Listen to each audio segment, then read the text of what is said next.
Berpegang teguhlah kamu di atas jalannya para salaf, walaupun manusia membencimu. Dan demikian kita akan dibenci oleh manusia ketika kita menjelaskan poin pertama tentang tauhid, ketika kita mengingkari tentang kesyirikan, khurafat yang dilakukan oleh manusia, maka kita akan punya banyak musuh.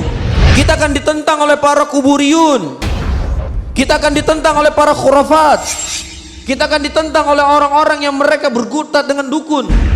Pasti. Dan itu sebuah keharusan.